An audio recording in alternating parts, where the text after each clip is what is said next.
Coming up on this episode of the Roundtable.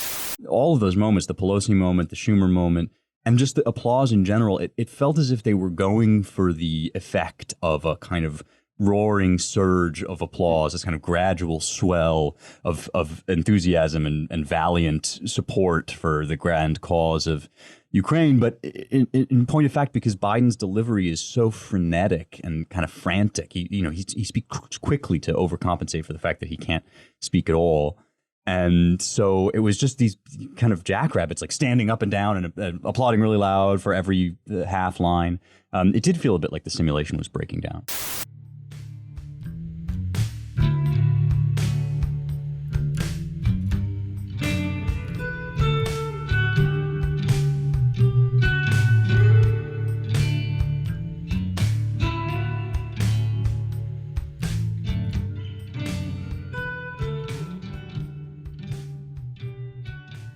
Welcome once again to the Roundtable, your weekly publishers and editors podcast here at the American Mind. We're very glad to be back, and we are joined today by a slightly fuller crew than last time. I'm Spencer Clavin, features editor of the American Mind and associate editor of the Claremont Review of Books. I'm joined by publisher and president Ryan Williams and managing editor Seth Barron.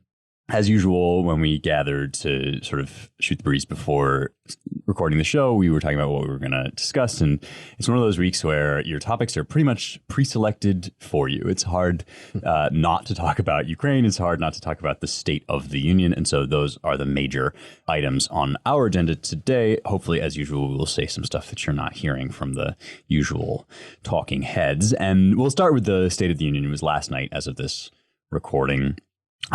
Remarkably substance free in my opinion, and that substance which we did receive from Biden was remarkably difficult to parse, especially the section that dealt with economics. I thought was almost impossible to even translate into English. All this stuff about like lower your costs but raise your wages, I mean, it was as if delivered by somebody that doesn't quite understand the basics of the issues at stake, which would sort of what you would expect. But a few remarkable things to talk about before we launch into everybody's different reactions.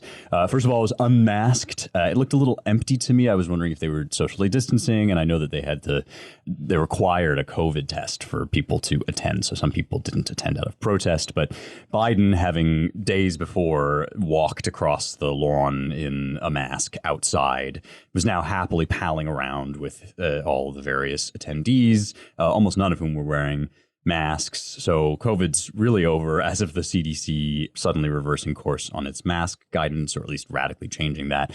And of course, with the conflict in Ukraine, that's now everybody's focus of attention. And so COVID, for both midterms reasons and for geopolitics reasons, is sort of gone as a concern. So that was sort of interesting to see it suddenly roar back to life. And in fact, that was Biden's first line, was trying to take credit for that. He said, last year, COVID-19 kept us apart. This year, we are finally together again, prompting, I saw a number of tweets and reactions to say, COVID-19 didn't keep us apart, you did. So that's that part of it. And then we had just a lot about Ukraine, which on one sense is understandable, since, of course, the ongoing invasion, Putin's ongoing invasion is riveting the world. It will have incredibly intense consequences for everybody. So on that level, it's understandable. But it also seemed as if there was really nothing for Biden to say. Everything that he is doing, besides, I guess, closing U.S. airspace to Russian air traffic, everything else was sort of already known. And it felt very much as if he was sort of marking time, talking about a subject that can get everybody kind of emotionally riled up before he had to delve into the actual state of the actual union, which is kind of abysmal. I mean, rampant inflation on his watch. I don't think Afghanistan, you'll have to check me on this, but I don't think Afghanistan came up once, or the withdrawal rather in Afghanistan came up once during the speech, except to say our troops in Iraq and Afghanistan face many dangers. I think I heard somebody shout 13 at him in reference to the 13 U.S. servicemen that he left behind in Afghanistan. But it was, as somebody commented, the kind of State of the Union speech you give during a presidency that's going very well and needs no major course corrections, which, of course, we know not to be true. But it's hard to see what else he could have done, since he has almost nothing positive to say. I don't know. What did you guys make of it?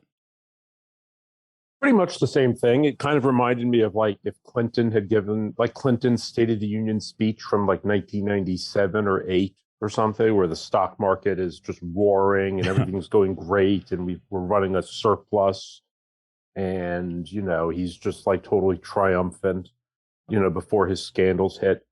Yeah, I mean it was totally absurd. It didn't pertain to reality at all. I mean, the weirdest part was when he was talking about Afghanistan and like the burn pits that incinerate waste and stuff. And then Nancy Pelosi was like, I don't know what she thought she was standing up for, but she started to clap. Yeah.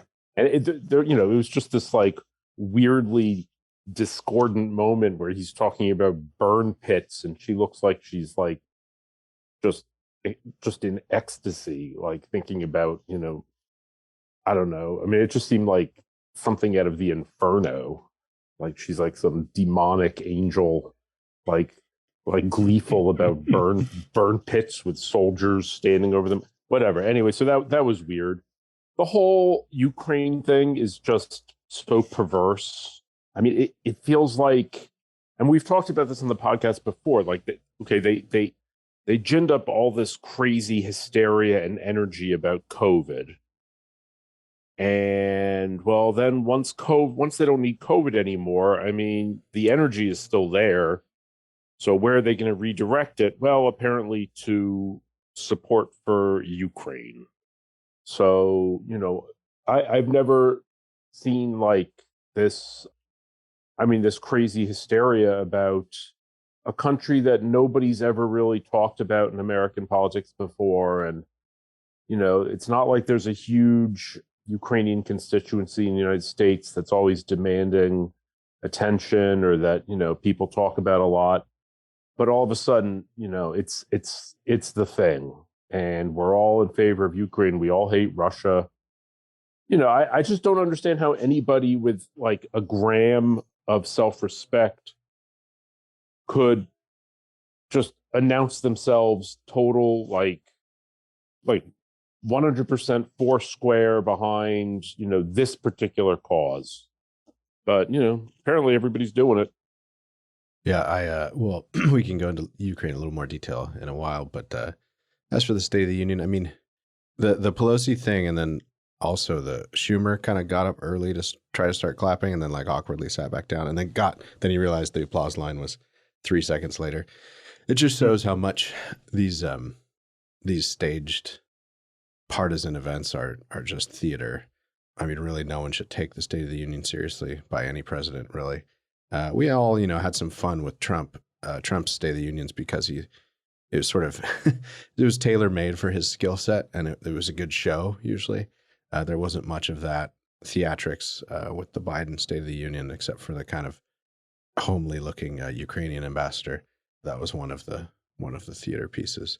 Our friend Kyle Scheidler pointed out online or on Twitter, and I thought it's worth raising, that he wasn't quite sure, and I hadn't Control F'd it yet, but terrorism really didn't come up, which was, as Kyle said, remarkable given the fact that, what address was it? There was another joint address before Congress. Is this the second State of the Union? No, it's just the first. And we had the inauguration. Feels like the 25th. But yeah. I seem to recall Biden speaking to, maybe it was a special speech to joint session when he's talked about, white supremacy being the central domestic terrorism threat. And we've talked about it before. Domestic extremism that we're facing from alleged white supremacy is kind of the central piece of their national security strategy, it seems, in many ways, or at least the central domestic piece. And it was conspicuously absent from the State of the Union. Someone else pointed out on Twitter, and I think the assessment was correct, that this for that reason and for a few others, this was Biden again, as he did in the campaign, trying to convince everyone that he's a centrist rather than a man led around by the nose by the left wing of his party, which seems obvious to all of us, whether it be the recent Supreme Court nomination or anything else. So it's these things are always theater. They're always kind of full of half-truths and boasts that aren't earned on both sides of the aisle. But I don't know, this one seemed more mendacious than usual to me. And then it's the bleeding obvious now. We see it all the time in public, but Biden really cannot read a speech anymore. I mean, he was always kind of prone to gaffes, but it's just gotten really bad with the, quarter-second delay between synapses that's clear and getting worse, whether it's the Iranians rather than Ukrainians thing or just the sort of stumbling and slurring. His age continues to show. And so, it was a remarkable spectacle, I must say. I don't know, but what do you guys think? I mean, do these even matter anymore? I mean, who watches these? Do they really make a dent in anything? And I agree with you too, Spencer. Syntax and convoluted logic aside, while we're all paying, I paid $5.50 for premium gasoline this morning. All of our grocery bills are up 20 to 40%, depending on what you're buying. And yet Biden's boasting of the greatest year of economic growth or job growth ever, because we're bouncing out of COVID after one of the most steep declines in jobs ever also. So it's all we've talked about this, one of the maladies of our time, or the psychopathologies of our time, of our ruling classes, and you see it with Ukraine too, is that just speaking something will make it so. The State of the Union is kind of it's like the Mount Rushmore of saying it, so it will be true. And half of it is lies. Again, I don't want to pin this just on Democrats. It's kind of a bipartisan habit, but it's just it's the weirdest political rhetorical event, and it gets weirder every year. Yeah, I mean, they're only useful, in my opinion, as kind of indicators of which grand sweeping rhetorical gestures the president or the party in charge wants to pivot to. Like, you kind of can get a feel for, and I actually thought this speech was most interesting in that regard. Like, the theme of it seemed to be using this enormous kind of all-consuming Ukraine focus to kind of blanket everything so that he could either pivot or walk back or just sort of lie on all the other issues. Like, he had this big thing about we need to fund the police rather than defund the police, which I'm sure is A, not really what he intends to do, but B, kind of tells you just how badly the whole defund the police line must be polling. He's sort of wanting to make that rhetorical shift. And like you said, Ryan, kind of repositioning himself again as a moderate. I did the Control F just now on the terrorist thing. Yeah. And it seems as if the one mention for it is, why should anyone on a terrorist list be able to purchase a weapon? Which is another kind of nonsensical, this is the right to carry a weapon is protected by the Constitution, or to purchase a weapon. And what sort of terrorist list is he talking about, and what terrorist list currently exists on which you can buy weapons? I mean, this is kind of a coded reference probably to calling Republicans terrorists and then disarming them. But this sort of thing, sneaking in all the completely incomprehensible economic stuff. This, to me, the COVID thing is just a classic Soviet tactic. They take something, they forcibly take something away from you, and then they congratulate themselves on having given it back. That's all the COVID stuff is at this point. It's just like, look at all the jobs that came back. Look at how everything's reopening, as if they ever had a right to close it in the first place. So all of that is kind of an intriguing little rhetorical move by Biden. Unclear how many people are stupid enough for it to work. I think, his numbers sort of continue to be in the tank. And I think there was a pretty interesting poll indicating that even something like 38% of Democrats think this whole Ukraine thing wouldn't be happening if Trump were still president. And then the theater of it all had also a kind of interesting stutter step to it. Like, all of those moments, the Pelosi moment, the Schumer moment, and just the applause in general, it felt as if they were going for the effect of a kind of roaring surge of applause, this kind of gradual swell of enthusiasm and valiant support for the grand cause of Ukraine. But in point of fact, because Biden's delivery is so frenetic and kind of frantic, he speaks quickly to overcompensate for the fact that he can't speak at all. And so it was just these kind of jackrabbits, like standing up and down and applauding really loud for every half line. It did feel a bit like the simulation was breaking down. Another thing that struck me, this denial that inflation is an issue, but it came out in a funny way, where he said that, look at cars.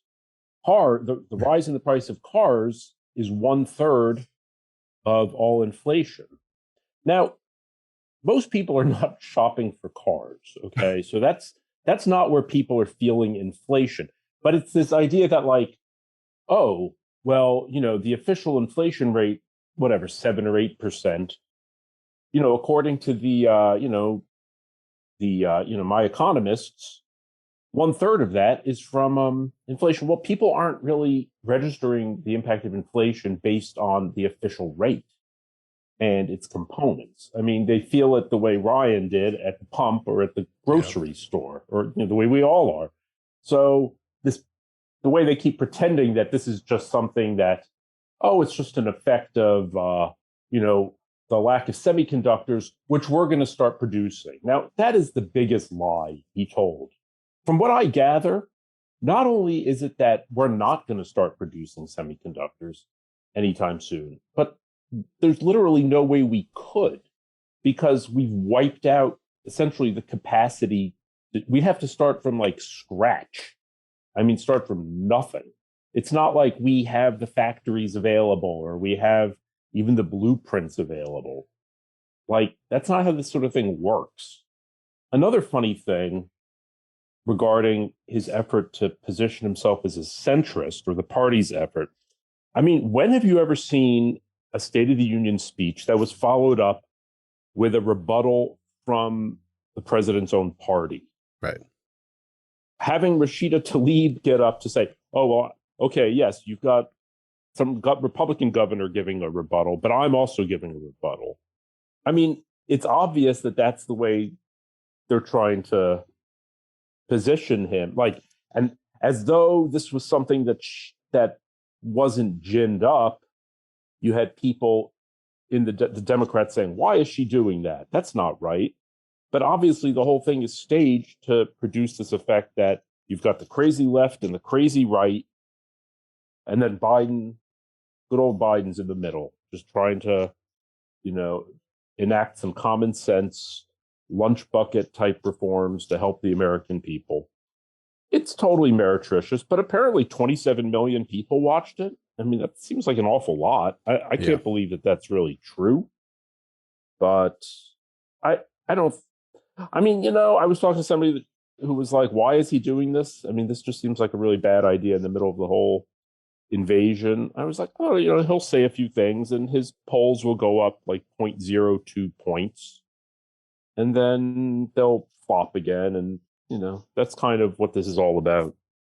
Yeah, I mean, it's a really good point about the manufacturing stuff, Seth. At that point, my eyes had rolled back into my head, and it was all kind of washing over me in a sort of film of illogic. But you're right. Like, this is the grandest irony: is everybody made fun of Trump. Sort of so-called moderate conservatives and lefties too, about, it's just so unreasonable. You can't bring manufacturing back from China. You can't reinvigorate the rust like that. So if those jobs are gone, you're never getting them back. And now that it's become apparent that it's like a choice between higher prices for goods and like being at the mercy of a lunatic with nukes, suddenly everybody's scrambling to position themselves as the like buy America, American-made guy. And now that ship really has sailed, or at least the vision that Biden is presenting of how to do it is way more outlandish and unreasonable and unrealistic than anything Trump ever put forward. I mean, what is he even saying? Like, I'm going to raise the minimum wage. I'm going to force you to pay your employees more because of my inflation. And I'm going to force you to sell your goods for less, or I'm at least going to demand that.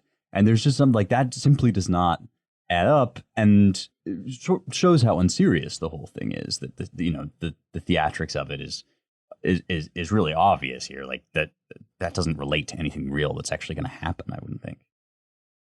I'll be interested in the Well, it's a wild card, right? How endemic is Omicron or whatever successor strain right now? And, is this just a pause in spring to summer and this fall resume its seasonal fluctuation? I wonder, how durable Biden's sort of we're coming out of COVID plan is.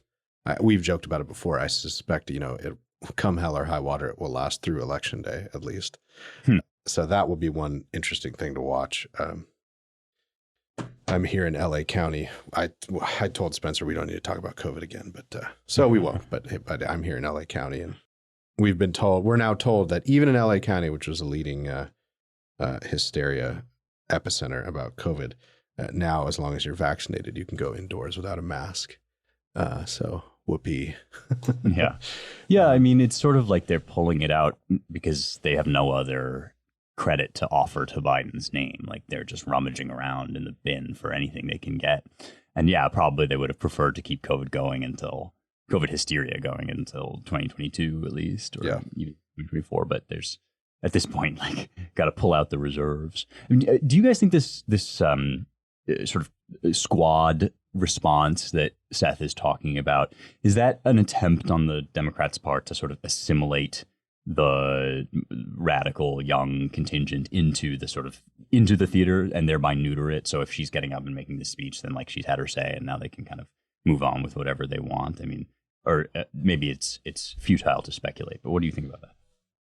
Well, I think they're trying to move away from, like James Carville said, this is poison. This is going to destroy the Democrats if they embrace this hard left, CRT, defund the police stuff. So, there's probably like a solid 8 or 10% of the Democrat Party that's like really into that stuff, really behind it. But they can't win with those just by appealing to that crowd. So I think this is how they marginalize them and cut them off and essentially say, look, you don't have anywhere else to go. Yeah, you got to say your piece, but it works both ways, right? I mean, it's giving with one hand and taking with another. Yes, well, we didn't ignore you. We gave Rashida Tlaib like all this airtime, but at the same time, it was in order to marginalize them. Yeah, I thought there's just some fun unspoken analogies here. Like I just sort of perusing this again, the text. And folks, ban assault weapons with high capacity magazines that hold up to 100 rounds. You think the deer are wearing Kevlar vests? It's this old Second Amendment sleight of hand that we've talked about. The Second Amendment's fundamentally not for hunting or even, personal home defense, although it has those advantages. It's ultimately to be a guard against a tyrannical state. Meanwhile, we're arming to the teeth every Ukrainian we can. So, 100-round magazines, it turns out, have their uses. It's true, not hunting, but it's sort of it's just fun to go through some of these things. Also, given the COVID pharmaceutical industrial complex over the last few years, he says right after that, look, repeal the liability shield that makes gun manufacturers the only industry in America that can't be sued, the only one. Well, not really. I mean, Big Pharma, you can't sue Big Pharma for adverse effects from vaccines. They're shielded from lawsuits. I think maybe only under emergency use authorization, but I might be wrong about that being the only instance. But yeah, I mean, we could do this endlessly with this talk, right? Yeah. It's that line was so moronic. I mean, so what does that even mean? The only industry no other industry in the world, it's impossible to sue a gun manufacturer, and you can sue everybody else. I mean, you can't sue anybody for illegal use of their product. You can't take somebody. Yeah, anyway, you're right. We could do this forever. But perhaps, in fact, a pivot to Ukraine, since the whole rest of the world is pivoting to Ukraine, perhaps we should as well. And we should discuss, I guess, both the kind of hypocrisy and the reaction over here, in addition to what's actually going on, insofar as we're able to see it. I mean, that mention, Ryan, of guns and gun rights was brought to mind one of the key kind of telling indicators here, which is that suddenly the kind of liberal Borg, the folks that just kind of swallow whatever the legacy media tells them, who have now all, put Ukraine flags on their profile pictures and, stand for Ukraine and so on and so forth. In other words, to say Ukraine is not behaving admirably. I'm sure we'll talk about that more later. But this sort of, there has evolved this kind of NPC wine aunt army of people that are sending thoughts and prayers. And one of the things that they find so brave and beautiful is that the government is arming its citizenry to take part in a resistance, which you would think would give them pause about the whole thing that, you can't fight the government because they have nukes.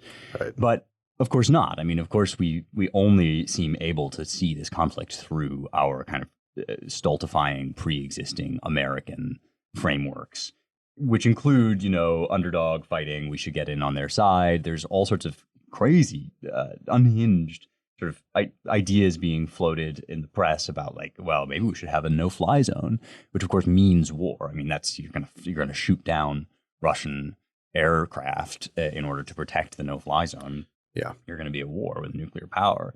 And so, yeah, I guess the first thing to just ask is, is it possible even to sort through all of this literal disinformation and also just the kind of emotionalism of the propaganda and figure out what on earth we should think about this at all?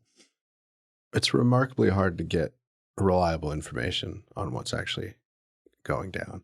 I mean, Twitter is, I suppose you can find the accounts that you trust, including, and I've tried, and it's still grains of salt all around, including foreign sources, whether it be from Russia or Ukraine or wherever else, who know that situation a little better because they're closer to it.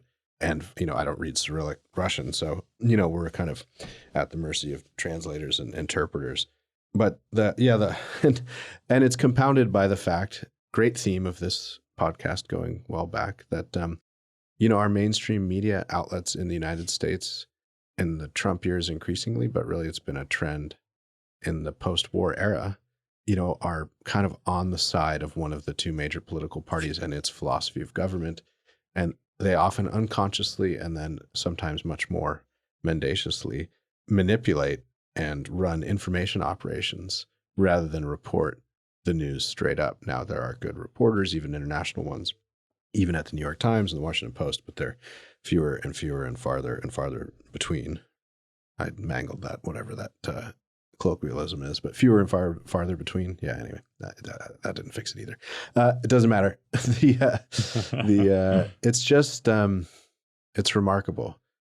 It's also, you get the sense too, there was this recent reporting that was it a mosque, or not a mosque, sorry, a Jewish center was bombed, it was reported, and 5 people were dead. And so everyone sort of dredged up the never again Holocaust trope and said, I should say for the record that never again was definitely a good policy against any future Holocaust or anything like it. But it just immediately brought us back to our kind of good guy, bad guy fables approach to foreign policy and to U.S. history. It came up in Biden's speech. This is a war. This is a conflict between autocracy and democracy. The free world is rallying to the defense of Ukraine against Russia. It's just a childish way of looking at this whole thing.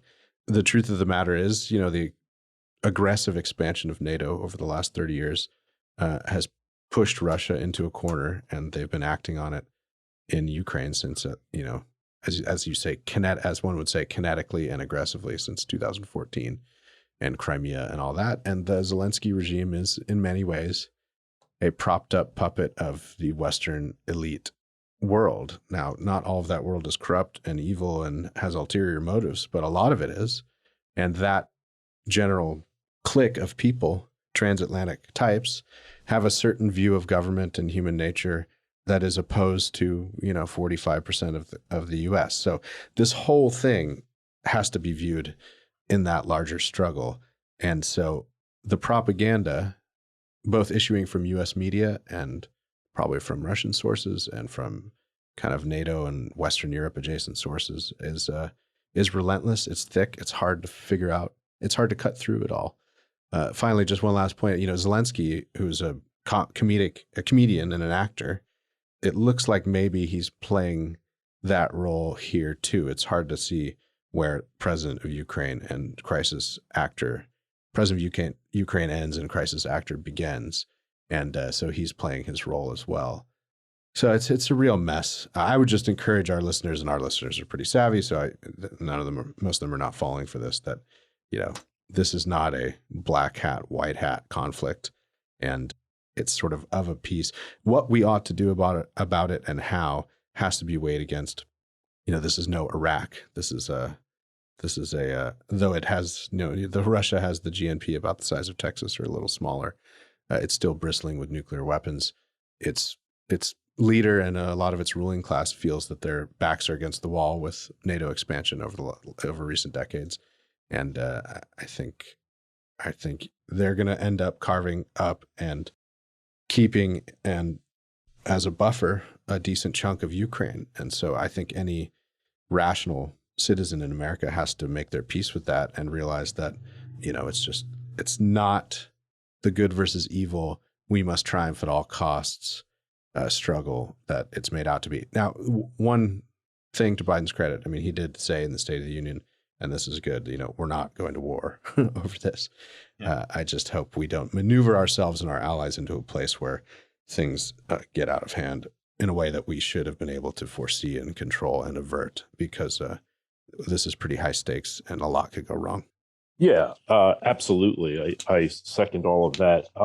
Right. The bombing, which I don't think was a direct bombing, but maybe incidental of it. It wasn't even a Jewish center. It was just a memorial. Holocaust memorial at Babi Yar, which is where, there was a major massacre in like 1941. Right. That's right. Thank you. Thanks for the correction, Seth. But no, but the thing is, there's this weird metonym that's going on where this substitution where it's like, well, because this statue was bombed, like this memorial, that now somehow the Holocaust has been revived. And that's what's going on here. And apparently Zelensky, according to an Israeli newspaper, issued a call to world Jewry, saying, this was from the Jewish Telegraph Agency, do not remain silent right now. Now, look, I'm not in favor of invasions, right? Yeah. But it's a complicated story, and one would think that one would be allowed to. Look, the Democrats are the ones who claim that they're the smart ones who study all the data, and they don't rush to judgment.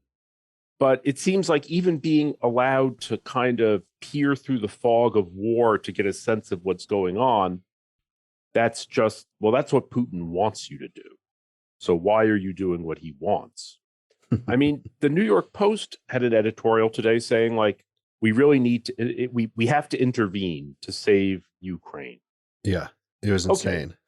Okay. That's bonkers. Now, here's the thing. I could understand staging an intervention if the Russians were invading Ukraine with the intention of massacring all the Ukrainians. Yeah. Right? If this was a genocidal war, well, that might make sense. But if surrender is an option, then it doesn't make any sense to escalate it. Right? I know that sounds maybe defeatist or something, but like, you don't necessarily have to fight an all-out war of to the death if your opponent isn't going to kill all the children. It seems a little like ridiculous. It seems like if we see what the end is, which is that NATO's not going to get involved. Biden just said that. Clearly, Putin isn't interested in, raising Ukraine. He just wants to force Zelensky out and force them to agree to neutrality. Well, then what's the point of keeping this going? I know that sounds maybe a little like I said, defeatist, or kind of maybe, why give up any advantage? But if we see what the end is going to be, then why draw it out? I guess that's the way I see it. It seems like all you're going to do is wind up with more people being killed and more damage. Yeah. But what's the point? Yeah. Well, it's part of the fable being told right now. And I think I was listening to NPR 3 or 4 days ago, I think, maybe 3 days ago. No, it was Monday morning. So yeah, 2 days ago. And, it was the most shallow, vapid panel on this that I've heard. It was just completely substanceless, without substance. And, their point was, well, if we allow Putin to do this, why wouldn't he stop there? It's clear he wants to reconstitute the USSR.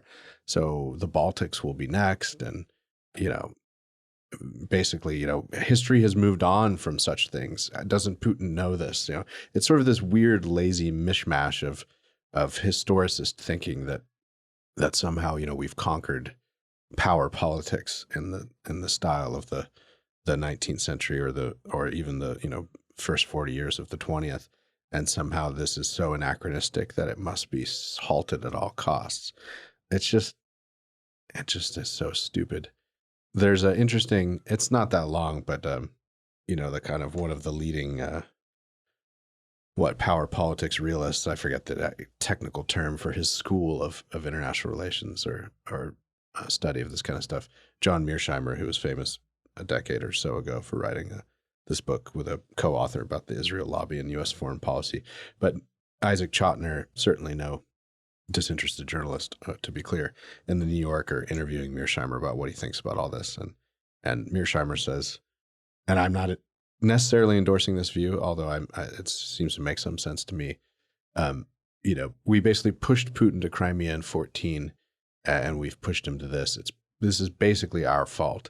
And the poor Ukrainians, leaving Zelensky aside and whatever his motives and patrons are, the poor Ukrainians are stuck in between a game of chicken that was wildly miscalculated and unnecessary and has been pursued by the West aggressively for reasons ideological more than strategic about vis-a-vis Russia. And now Russia is responding because, as I said earlier, their backs are against the wall. So I'm pretty sympathetic to that view. And I think it should be taken more seriously amongst our ruling elite and not just dismissed out of hand as, sort of pro-Putin propaganda, which is kind of the pose that you would get from the neocons on Twitter over the last week. I mean, the same thing was said by, I saw this great thread where they run through all of the foreign policy experts across the spectrum, right, ideological spectrum, saying the same thing. George Kennan, of all people, in 1997 said this. Noam Chomsky says this. Yeah.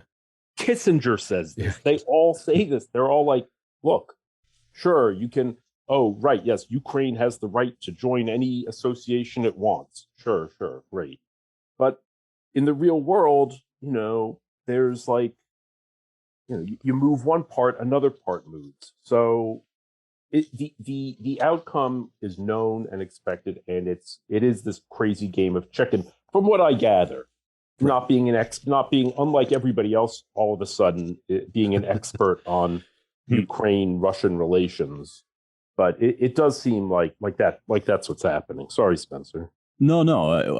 I was just going to say that at the very least, it looks to me as if Putin is the dog that has caught the car here, in the sense that the West has been so weak and incompetent, and Biden has been just so sort of flaccid on this, that it was like he pushed and he pushed and he pushed, and he sort of got up to the edge, and Biden was like, well, just the tip. And then, sorry for the sex metaphors, but you get what I mean. I mean, now he's like on an all-out war in Ukraine, which it does not seem as if, like, nobody would have imagined that this would have been, like, that the West would have stood for this.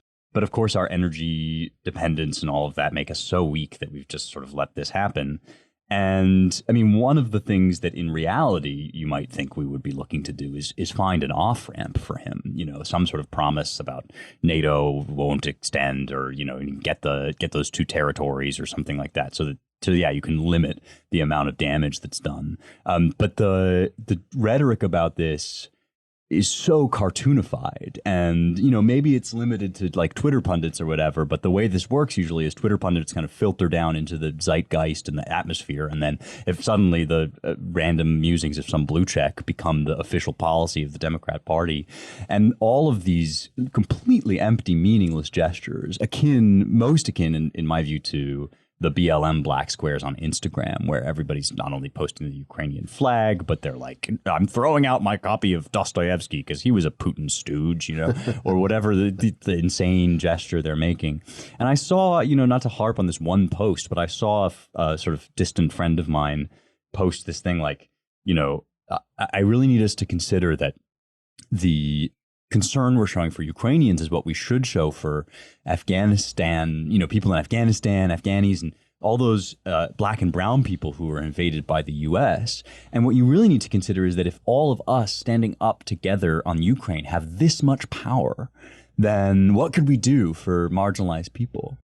And I saw that, I thought, what power? What much power? I mean, it's the idea, this sort of fantastical idea akin to what Ryan was talking about, that by making grand and emotive rhetorical gestures with sort of a trembling upper lip, you have somehow contributed to the solution of a complex geopolitical problem, is profound. And some people, I think, are just living in that world with no degree of self-awareness. And to me, the greatest danger out of all the many dangers in this conflict is that bizarre attitude and sort of delusion and narcissism would tip over from off of the digital fantasy land that the wine moms live in and into our actual foreign policy, so that we do something catastrophically stupid with actual weapons that are in the real world on the basis of some kind of, you know, a pie in the sky, heroes and villains, or what Alex Kashuta might call the Marvel comic movie version of this conflict that's taking shape in our head. I mean, I'm sure if James were here, he would be talking about the permeable barrier between like online and off. But it really does strike me that the greatest danger here is like, you know, hashtag activism. Yeah.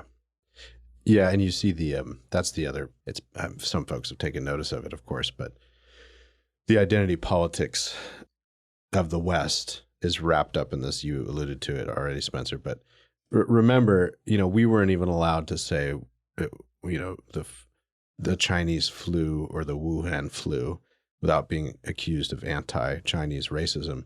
Whereas, you know, it's perfectly fine to burn your book from the dead Russian white guy because now all Russians are evil, you know, because of Putin's actions.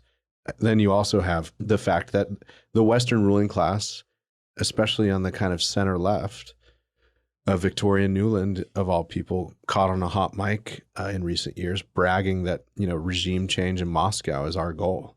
And we've been funneling $5 billion into Ukraine and around elsewhere to NGOs, et cetera, to try to make it happen. CBS ran this, you guys know, because we discussed it before going live. CBS ran this sort of portrait of the difficulty of living as transgendered in Kiev. This is all part of the propaganda war against the evil Putin, who hates gays and transgendered. And that's just one more reason why he must be stopped. One more other aspect of it too, you know, so we've put all these, Ukraine is a kleptocratic, corrupt place. It's kind of a country. It's not really sovereign. It's propped up by us. And it's been, whether it's the sort of suspicious stuff about Hunter Biden, et cetera, it's been a kind of vehicle for the corrupt NGO, nonprofit, government money laundering scheme that is a lot of activism, sort of U.S. aid activism across the world. And so that's part of it too. Hard to really get to the bottom of that. That story will be told later. I'm sure a lot of it is in Ukrainian files currently in Kiev. It will probably never get to the bottom of it, but it also, that place, that big country, quasi country of Ukraine, and especially its capital and over the last 7 or 8 years has been, you know, a kind of ground zero for a kind of corrupt nonprofit and NGO money laundering operation. Money laundering, I say, and sort of figuratively, but it's also made a lot of people rich. A lot of people who operate, you know, within this infrastructure that the modern globalist, sort of internationalist, Western elites have set up over in the post-Cold War years. So that's also an element of this. There are a lot of people's oxes who are getting gored, or who are going to get gored by Putin taking more of Ukraine and installing not a pro-West kleptocracy, but a pro-Russia kleptocracy in Ukraine. And that's the sort of seedy underbelly of all this that really gets lost in stupid rhetoric from Biden about, autocracy versus democracy. It's funny about the identity politics thing. I saw there's been a whole bunch of that, including Ukrainian lives don't matter until Black lives matter, which I saw as a meme. I don't know how common that was, but there was an article, African students in Ukraine find themselves like having to fend for themselves, like nobody cares about them. Huh. So I'm like, what's this about? So I'm reading it. Apparently there's a fair number of Africans like studying in Ukraine, like, studying medicine or whatever. And all of a sudden, now that there's a war, they have to fend for themselves. Nobody's there to figure out what they're going to do.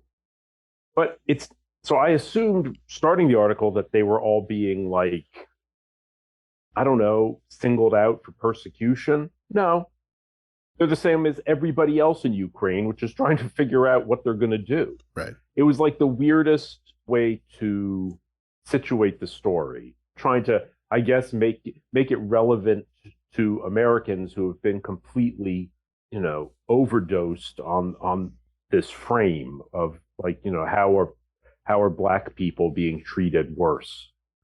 And just another thing, there's former councilman in New York who's now the Manhattan Borough president, who used to just every day just harangue us on Twitter about COVID case counts, because he was chair of the health department, the health committee.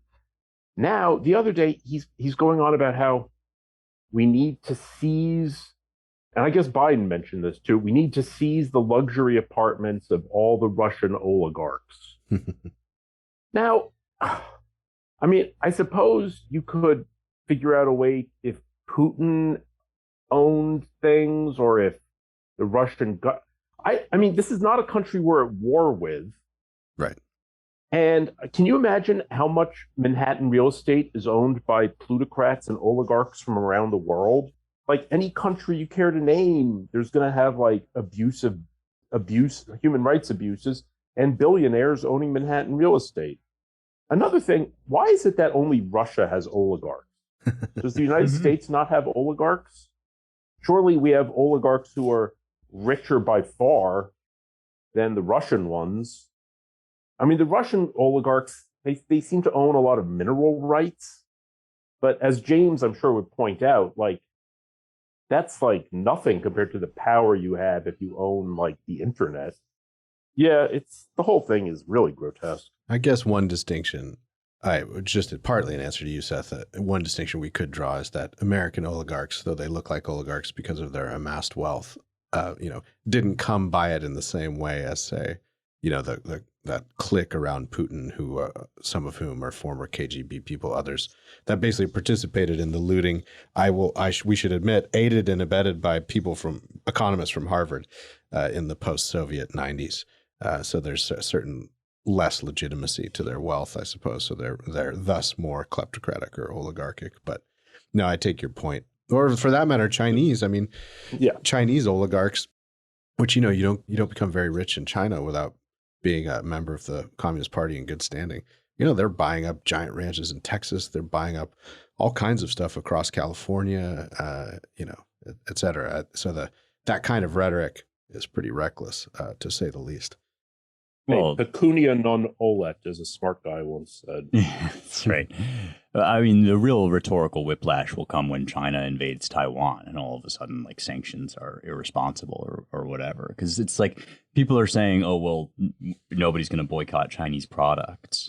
But I think it's more than that. I think that it's actually going to be rhetorically irresponsible to even suggest boycotting Chinese products. I don't know how they'll swing that one, but they will, because it is. I mean, there's a kind of Manichaeanism to this, as Seth was indicating. That look, I know which side I'm rooting for in this conflict. It seems pretty obvious to me that that Russia's the aggressor and Ukraine is performing some pretty admirable feats in response to that. I take all the points about Ukraine's Ukraine's got its own dirty laundry, and the West itself is not without blame in propping up this new government. But basically pro-Ukraine. All of that having been said, the idea that it is somehow Putinist to be asking, what exactly the right move is here, and not to present this as some kind of demonology. I think the kind of analogies to World War II and the Holocaust, which seem to me really inept, like just pretty staggeringly ill chosen to compare this to Hitler or the Third Reich. It seems like a totally different set of issues. But to me, the point of all of that is, it's all aimed at Westerners. There's some of the stuff that Zelensky's saying is aimed at winning the sort of social media war, as anybody would want to do in his position. And then, I guess Putin stuff is aimed partly at his own people, but everybody in this conflict is trying to paint the other side as the Nazis, because that's the thing that gets Westerners in an emotional froth. It's not got anything to do with the real situation. It's just like, how can we best identify the people, that we want to make the good guys, and then villainize anybody that raises even the slightest concern about going to war over it. Yeah, it's the 800-pound morality tale that sort of dominated, for obvious reasons, the 20th century, and seems still to try to, people would like it still to dominate the 21st. For Bill Kristol, it's always 1938, it seems. And it just gets tiresome because it's not always 1938. And Putin is not Hitler.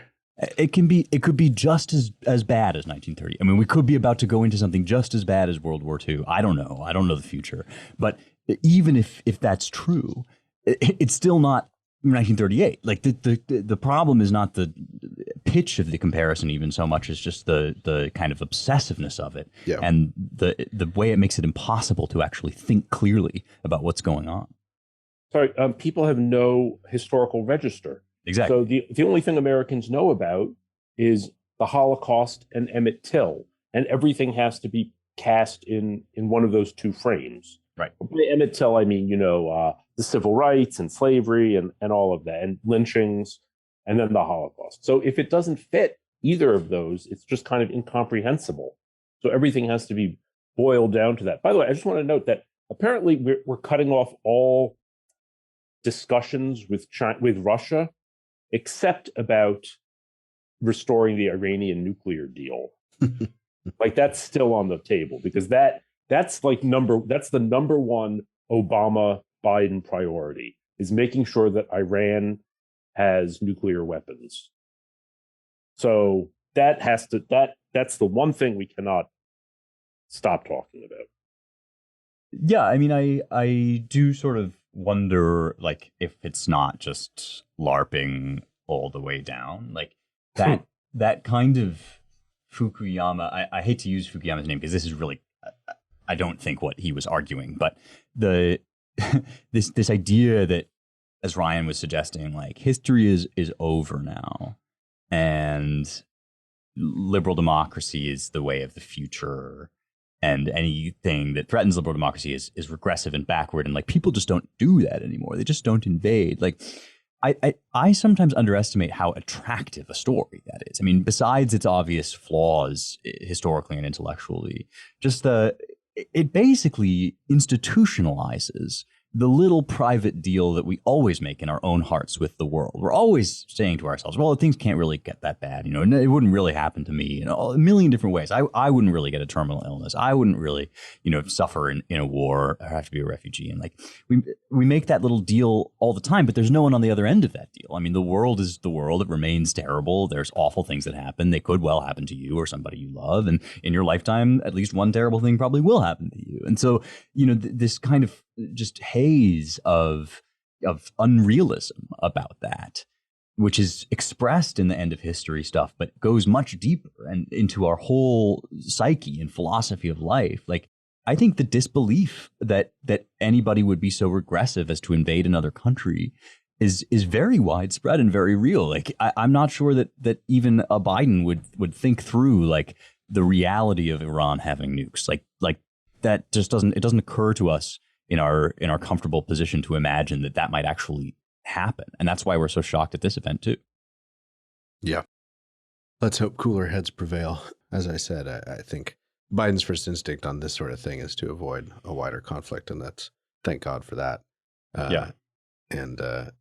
But these was our friend Jack Posobiec said on Twitter a couple of days ago, everyone needs to read or reread The Guns of August now, which is a Barbara Tuchman's description of how we slid into World War One. The World War One is probably more apt than World War II for nightmare scenarios here, where you had a bunch of much more rational and historically literate actors in the great powers operating and maneuvering and trying to offset one another, and yet they were all overtaken by events, and a small event set off a conflagration that killed a remarkable number of people in Western and Eastern Europe. And so we should all pray that nothing like that happens again. On top of that, my greatest cause for pessimism is that Biden has now authoritatively declared that we're not going to war. Have you noticed that every one of his major sweeping declarations, he says the opposite happens, right? I'm going to shut down the virus was one, it's not going to be like Saigon in Afghanistan. Yeah. And so the fact that he has now come out in that same tone of voice and declared something makes me feel like more than anything, that's why it's all going to It's like that Seinfeld episode where George Costanza does everything. He basically, any instinct he has, he does the opposite, and all of a sudden he's getting women, he's successful, he's making lots of money. So let's hope and pray that Biden adopts the George Costanza mode of governance. Well, and I saw Biden getting some grief for that line in the State of the Union from the usual suspects, from neocons and from the war faction on the center left, that he shouldn't have said that, at the very least, just as a matter of strategic ambiguity and, having more breathing room and manipulating or pushing Putin a certain way or not. Whereas I thought it was a welcome thing to say. The other remark, we should note too that these days we should regard most polling, especially in high temperature situations like this, as somewhat less than just scientific reporting of public opinion and maybe a little more manipulative. But it looks like, whereas a week ago or 5 days ago, even 25% of America really cared about Ukraine. And it seems those numbers have rapidly climbed in the opposite direction, including a supermajority of Republicans who think we should be doing a lot more to pressure Putin. Now, granted, that's there's that statement, be more aggressive to pressure Putin or counter Putin, contains multitudes. People interpret it however they like, but it looks like the propaganda operation is having a pretty good effect. I should add the asterisk that it's and to echo Spencer, it remains true that the aggressor state Russia is rolling tanks across Ukraine, especially eastern Ukraine, and trying to envelop Kiev, and is definitely bombing buildings and even civilian buildings of various sorts. So I don't want to say it's just propaganda that's driving public opinion, but it's just one more cause for concern. You wonder how tenable, in the face of mounting public opinion to do something or do more, how tenable Biden's recalcitrance is. I hope it remains tenable. Yeah, do nothing. Resist the impulse to act simply for the sake of action is not as potent a rallying cry. But perhaps that's the rallying cry we end on, is like think reasonably and resist the impulse to act for the sake of action. I just add before you wrap, Spencer. This is a huge test of the remaining sanity and seriousness of our ruling class. Our colleague Angelo Codevilla, like in this general theme of things, that is Russia and NATO expansion, et cetera, has been saying for years that it has demonstrated the unseriousness of our ruling class. Let's hope.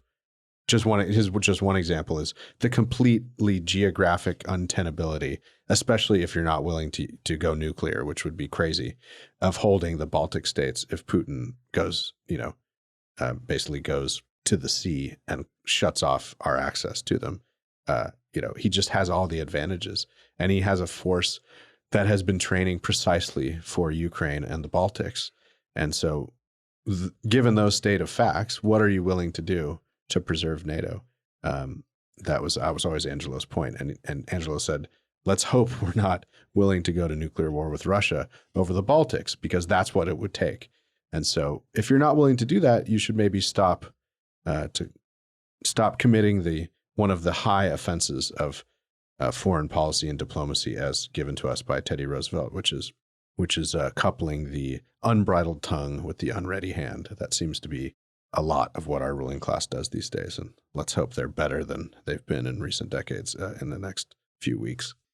Well, with that, we will, catch you on the flip side. I guess this is an enveloping situation, and we will continue as far as we possibly can to sift through the fog of war with you until they come and carry us off to the gulag. It's been a pleasure. Thank you all for listening to The Roundtable. If you want to support our work, visit claremont.org/donate.